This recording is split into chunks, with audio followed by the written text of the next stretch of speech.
Good afternoon, everybody. Um, we'll take a look at the scripture readings for Sunday, the fifth Sunday of Easter, which is on May 15th. And the gospel reading is from chapter 13 of John's Gospel, and it's a very brief scene, and in a sense, it doesn't say much to us. Chapter 13 is an interesting chapter because it starts off with Jesus washing the feet of his disciples, and basically, in washing their feet, what he's saying to them is, what I have done for you, you must attempt to do the same thing for other people. That is, to be, if you really want to be my disciple, then washing feet somebody else's feet can be a humbling experience, and basically that's what he's saying to that you're meant to be a servant. You're meant to be a servant leader, I suppose, the best way of putting it. And just the washing the feet is a good example of what that actually looks like. But then immediately after the washing the feet, you have the sort of a pronouncement that Judas is about to betray Jesus, and so the story goes on, and basically what we find is that Judas does betray Jesus, and one would expect that after that betrayal, if you will, that everything would look very negative and sad. But actually, this Sunday's gospel it takes up really where immediately after the betrayal of Jesus by Judas. And this is what it says. It says, when Judas had left them, that is when Judas walked out of the room, Jesus said, "Now is the Son of Man glorified, and God is glorified in him."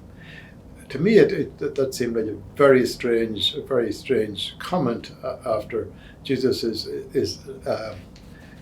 sold out by his friend.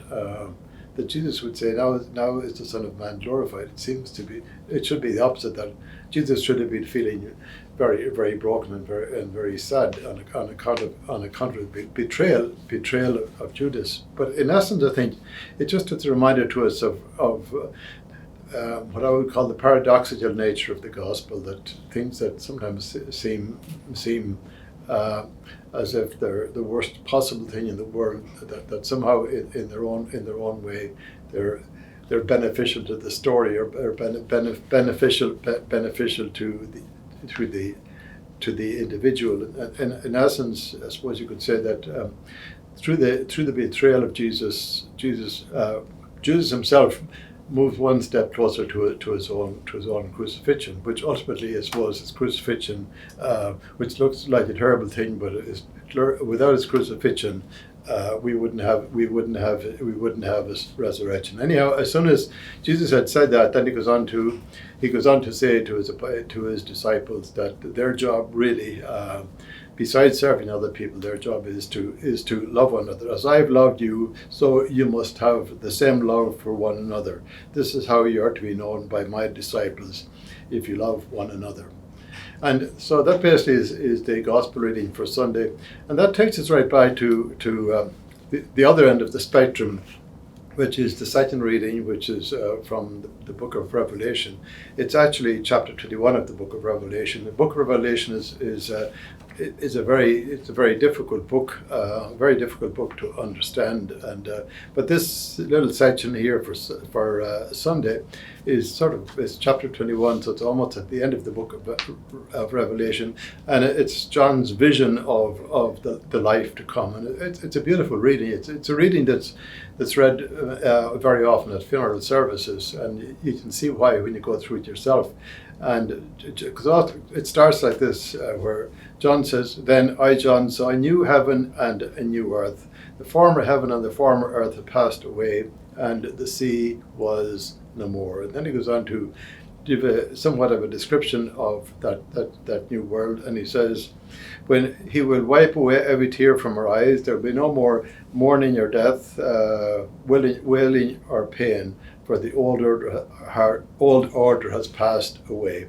And I suppose, for each of us, that is our hope and our prayer, that after going through the challenges and travails of this life, that other worlds, that new heaven and the new earth that's envisioned by St. John, that will indeed be available to each one of us. And that's, in many ways, that's what sometimes is a source of encouragement in the present.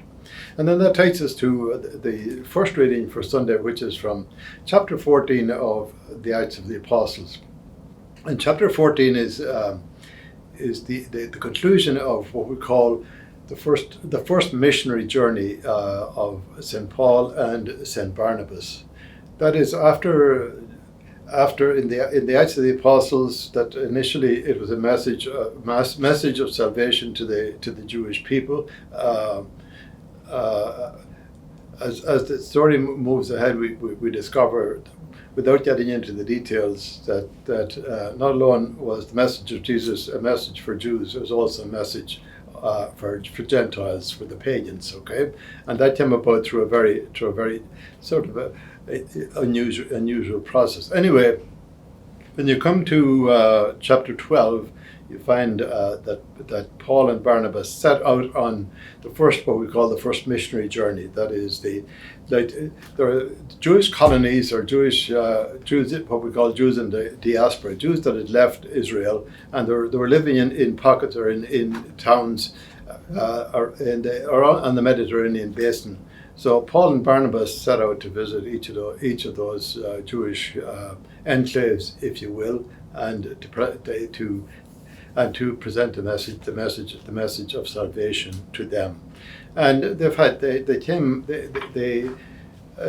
achieved a certain measure of success, but also a large measure of failure. That is, especially by the Jewish people, that so often the message wasn't well received. But what we find is that when Paul and Barnabas, when they discovered that their message wasn't being well received by the Jewish towns, Jewish synagogues in different towns, then they said, well, let's forget about you Jews. Let's go to the pagans. So they had more success in preaching in their message to the pagans. But in chapter 14, it's Paul and Barnabas are completing their first missionary journey, and they're going back to their original base, which was in Antioch. But before getting back to Antioch, they go through several towns. It's almost like a travel log. They go from town to town. They're returning in essence, to different towns where they've preached the message of salvation.